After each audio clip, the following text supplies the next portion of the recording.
Hey, welcome to the Saving with Steve show, where we talk about the ins and outs of money. Pretty much everything under the sun relates to you having a happier, healthier relationship with money. My name is Steve Sexton. I want to thank you for joining us today. You know what? We've had a wonderful, wonderful run of shows here last week. It was all about real estate. We had Glenn Henderson, local real estate expert. He was running down what happened in early part of here in 2022 and what's changing. One of the big issues that's changing is mortgage rates. And guess what? We have an expert as well for that. We have Jonathan Jerotz. He's the area manager for Synergy One Lending. He's going to walk us through, hey, what happened earlier in the year, what's happening now, what we can expect. There's a lot of things that are changing. We're seeing increased mortgage rates, makes it harder for people to refinance, all that kind of stuff. Jonathan's also going to talk to us how to properly get prepared for this. Best way to strategically work your refinancing, your mortgage purchase, so you can make sure you're the ones with the offers that gets accepted. So with that, I'm also going to be talking about, hey, sad song, but it happens here in California and many other states, how retirement accounts are divided during divorce. So let's go to the positive side. I want to bring on Jonathan Jerotz, area manager for Synergy One Lending. Jonathan, welcome to the show. Thanks for joining us today. Thank you. Thanks for having me. Always a pleasure to talk with and to experts like yourself. So appreciate it. Hey, I appreciate it as well. Hey, look, could you just take a moment here and walk us through, what we went from almost a 2.5% mortgage, 30-year mortgage rate, to a 5%.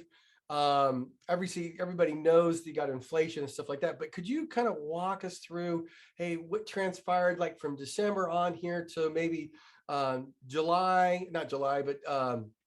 part of April, and then what's going on with rate increases, what you're seeing with the number of people filing applications, all that kind of stuff. Yeah, definitely. Well, it's you talk about kind of the not so good news of splitting assets in a divorce. The interest rate market has not been a super positive one to kind of talk to people about because we've seen one of the steepest increases in interest rates in history. I mean, really, from you mentioned a 2.5% rate. We don't have to go back that far into 2021 last year or 2020 to kind of realize that we hit the bottom of the bottoms for interest rates. And when I talk about interest rates, we talk about long-term interest rates, so mortgage rates. And so, when we're talking about long-term rates, the Federal Reserve is doing a job right now, and their job is to increase rates and slow things down and fight this inflation. And we've seen, let's go back to just December of last year. We could still get a long-term 30-year fixed conventional regular loan somewhere around 3%.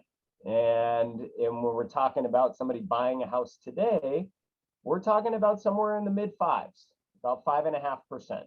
So the national average for a conforming regular 30-year fixed loan is 5.5% today. So what does that mean? I mean, that's the thing. And Steve, one of the things that I've kind of looked at, and sometimes I kind of chuckle to myself because I have been doing this a long time, and you've been doing what you do in a long time, is even when we're talking about 5.5%, it's still a really great rate. It's just people don't really think it. And if you haven't owned a house, if you didn't own a house, or were in real estate, 15 years ago, then you don't really realize that it is a good rate. And so we've been spoiled. I mean, Americans have been spoiled with really low financing for a really big chunk of time. But ultimately, what we really have to look at is the qualifying aspect. What is it going to do? I mean, and so the conversations that I've been having recently have been, hey, I've been looking for a house for, a year. It's been really difficult to be a buyer in this housing market, which I'm sure Glenn kind of shared with you. And it still is. Inventory levels are still low. Hopefully they'll increase a little bit for the buyers that are interested. But from a qualifying perspective, if I was looking at a home and I was qualified at 3% on a 30-year fixed loan, well, every percent that interest rate goes up costs me about $280 a month more in payment on a $500,000 loan. So I'm just basing that on a $500,000 loan. So if we look at a 2% increase, we're almost at $600. Now, what also has happened from a qualifying perspective, Steve, is that not only have interest rates gone up, but values have gone up. People have seen their equity positions, grow almost 20% year over year the last couple of years. So now we're talking about property taxes are higher, homeowners insurance is a little bit higher, and mortgage rates have crept up a little bit. And so, you can look at about $1,000 a month in difference in payment. And so when we're looking at qualifying, we're looking at about a $2,000 a month in difference in gross income from a qualifying perspective. So, that's what I kind of urge people is like, hey, if you've been qualified in the last few months, 6 months, a year, you really have to go back and requalify yourself. Make sure that you're qualified to buy what you're looking to buy. Okay, so what you're really saying here is this: if you're looking at that same $500,000 home, it's now going to cost you $600 more a month just in a payment. And if you are buying it, you're also going to be paying higher property taxes, insurance, because the value of the house is higher. So you have to calculate that in. And on top of that, you need to make sure, hey, if you're qualifying, say your income's at $5,000 a month, now you need to have a $7,000 a month income in order to qualify for that same mortgage. And now, you being a mortgage, you're the area manager there at Synergy One. Are you seeing a decrease or are you seeing an increase in applications of people trying to get approved so they can get going before the housing prices get too high, because we just don't have the inventory here in California? Well, it's a great question. I think the mortgage industry entirely has seen a drop of mortgage applications, period. I mean, that's just a reality. For people that are looking to refinance a mortgage to get a lower interest rate, regretfully, you've probably missed the boat on that, depending on where you are. Now, if your head has been in the sand or you haven't been able to qualify, and you might be on an adjustable rate mortgage that is from a long time ago, there's still an opportunity to refinance. One area that we're seeing a tick up in applications is cash out refinances. And the reason why, Steve, is because of the inventory levels being so low and property values increasing so much, it is a lot cheaper for people to add on to their home, add square footage, maybe build an ADU, an accessory dwelling unit to rent out for income, or a parent to move into their house without, kind of keeping them separate. Or just doing repairs and renovations on the home. And the construction costs have grown quite a bit. People don't want to dip into their savings. And again, money is still really cheap. I mean, even if we're talking about 5.5% on a 30-year fixed mortgage, it can still make a lot of sense. It really can. And so cash out refinances, those applications are ticking up because, again, people they're hearing that rates are climbing. They want to kind of capture it while they can. Purchase applications have been very consistent across the board. People are still looking to buy homes. It's just the inventory that you mentioned, it's tough, it's challenging. But regular refinances, just trying to lower your interest rate, those application counts are way down. And I'm talking about a 30% drop in application count there.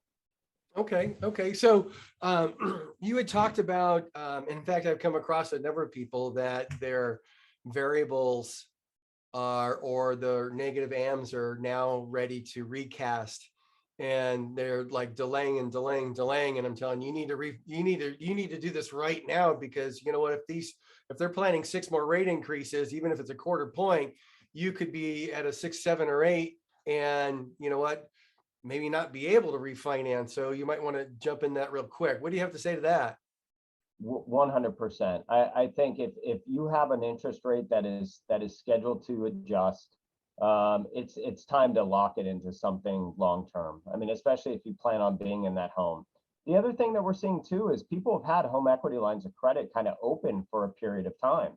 And home equity lines of credit are tied to that prime rate where the feds are increasing. I mean, if they're, prime rates at 4% right now, most of them are prime plus something. And so depending on that size of that line of credit, it could make sense to blend those two loans together. And you really have to look at the blended rate. At the end of the day, what is the blended interest rate between this combination of the two loans that you're putting together?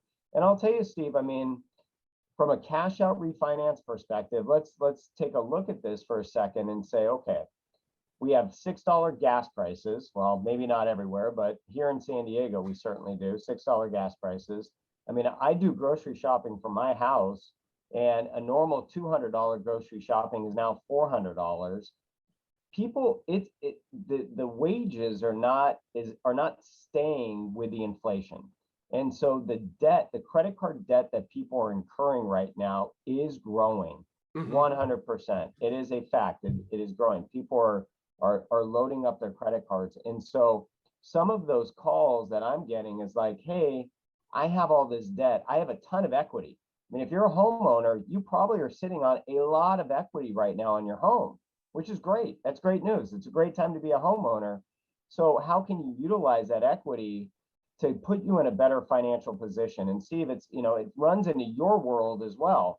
I'm spending all this money on credit card bills and just trying to keep up.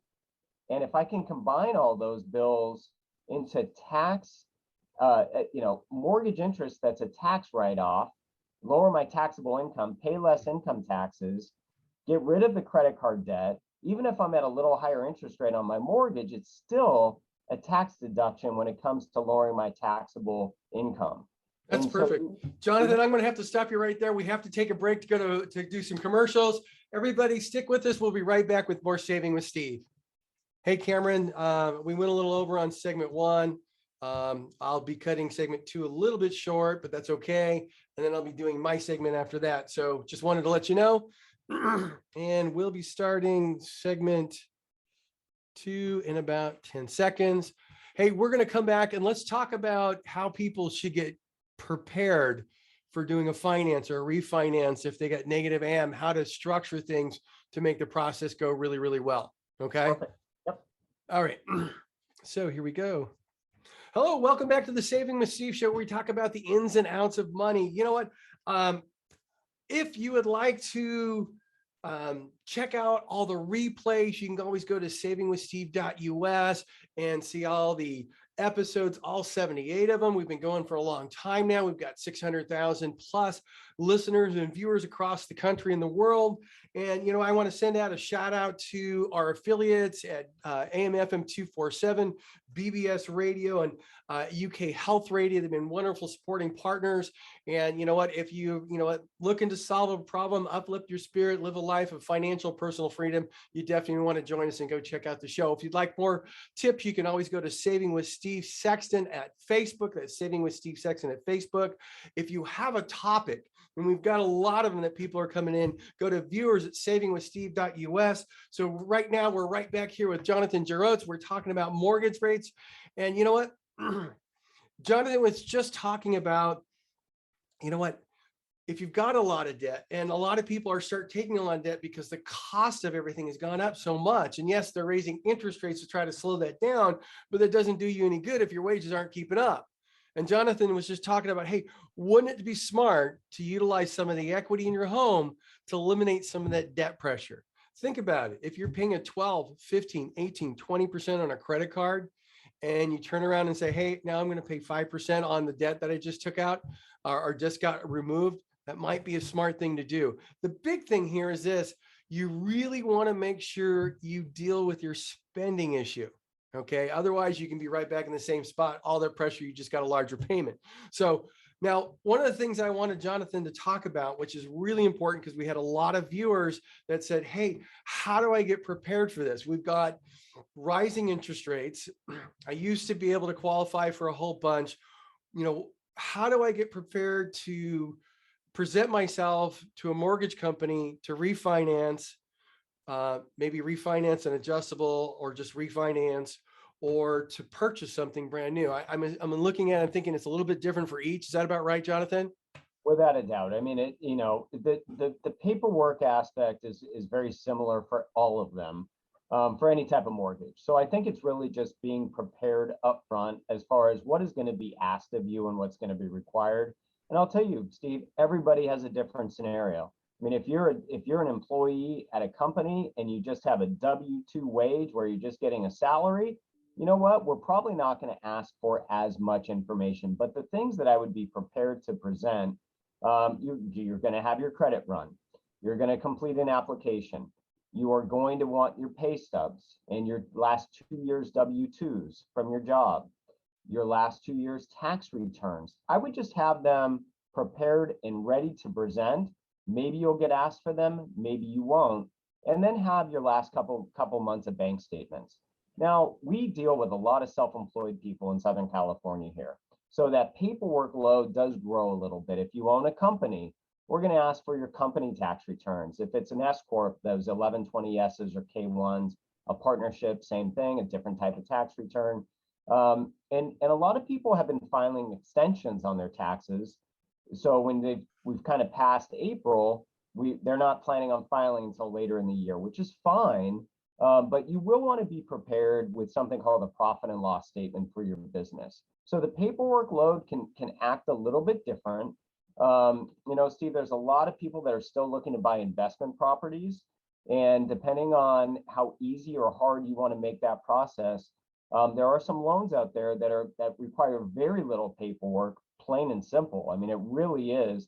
And all we're looking at is just the debt service coverage.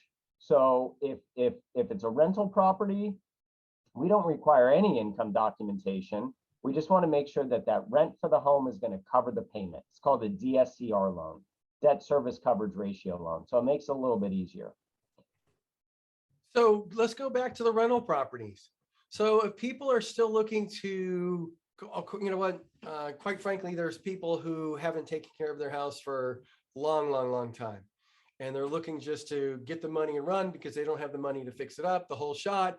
But they know they have a large enough house that's going to give them enough money where they can move to another state and pay cash somewhere, which is great.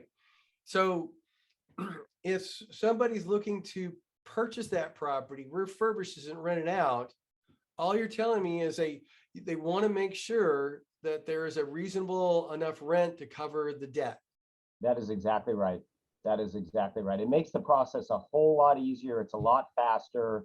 And frankly, there's a lot of investors that are self-employed that have a difficult time qualifying, showing their actual tax returns and income. And this takes that equation out of the way. And we look at that property, we look at the rent that can be projected from it. We look at the payment that's going to be being made on the property, and as long as those things equal out, and we can even be underwater a little bit and still get that deal done. So it makes it a lot easier. That's wonderful to know. There's a lot of people don't realize that's available. Okay, so when it comes to people who are self-employed, like you said, there's a whole many of them, and I'm usually one of them. So it's corporate tax returns, personal tax returns, bank statements. Obviously, you got your credit reports, you need your debt report, all that kind of stuff, and you can move forward and present a good picture there. Now, what are the, when somebody, for example, when somebody's looking to refinance, there's what percentage of the mortgage will a mortgage company look to refinance? So if somebody's looking to take money out to pay off credit cards. So typically we'll go to 80% of the value, 80% Okay. of the value. Yeah. And it depends. It depends on the type of loan, if it's a regular conforming loan versus a jumbo loan, what type of property it is, but you can factor, somewhere between 75 and 80%. And then when we're looking at income, I mean, if somebody's trying to calculate their own, what we call debt to income ratio, which is really kind of all your monthly debts into your income that we're using, we really want to stay around a 45% debt to income ratio. Now, there's forgiveness on that depending on different types of loan programs. You can go higher than that. Some of them require you to be a little bit lower, but that's a pretty good range, right about 45% debt, what we call debt to income ratio. That's wonderful. Hey, Jonathan, you know what? There's a lot of people who are listening to our show today. How can they go about getting in contact with you if they're looking at asking questions, or just, hey, I want to refinance. I want to, I'm a business owner. How do they go about doing that? Yeah, I mean, they can shoot me an email at jj@s1l.com, jj@s1l.com, or you can call or text me at 760-522-2298. Jonathan, I want to thank you for coming on the show. I think the information you provide is invaluable, especially in the world we live in today. And it'll probably be even more valuable as rate increases continue to show. And I was just reflecting on this. My very first mortgage rate was 8%. Yeah. So, and I actually did some, when it went down to 4, the previous time that the mortgage rates were at 4 was in 1960. And quite frankly, I don't think we're going to see mortgage rates in the 2.5 or 3s for the rest of our lives. So, that's just a word of the wise to the people out there. Jonathan, I want to thank you for joining us again. Hey, tell people how they can get a hold of you, how they can text you or call you.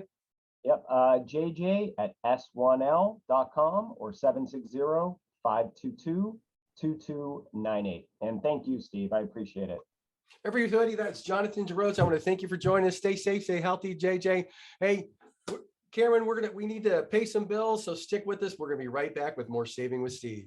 Hey, welcome back to the Saving with Steve show, where we talk about the ins and outs of money. Hey, if you'd like to join us and check us out, you can go to Spotify, Google Play, Apple Play. We're all there. It's just called the Saving with Steve. So just check us out. You might be able to get some guest gifts. You can see all the episodes. All 78 episodes are there. Now, hey, you know what?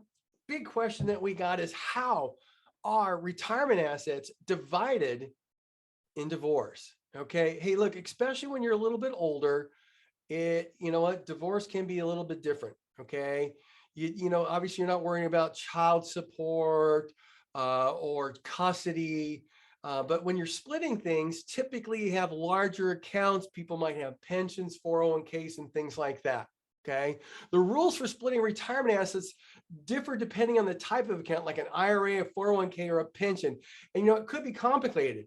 Transferring your retirement fund to a former spouse can have unintended tax consequences if you're not doing it properly. So stakes are high for getting it right. For one thing, you need a qualified domestic relations order, or affectionately called a quadro, to transfer a 401k account or a pension rights in a divorce.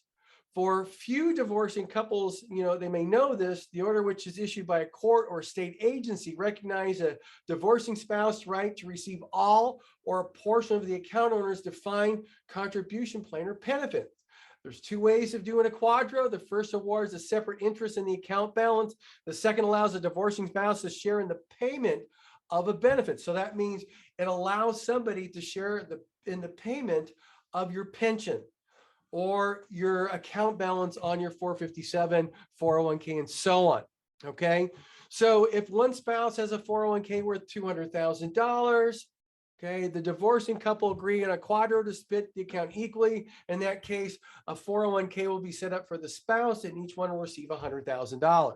There'll be no taxes involved with that, which is wonderful. Okay. If you do take it out before 59 and a half, guess what? You will be taxed on the tax plus a tax penalty of 10%. Now, pensions are even more complicated to divvy up. Not only does each employer have a different rule for how and whether a pension can be split, but you'll also have to hire an actuary to calculate the present value of the future benefits. It's easier to split a pension when pensioner's spouse has already started receiving a benefit.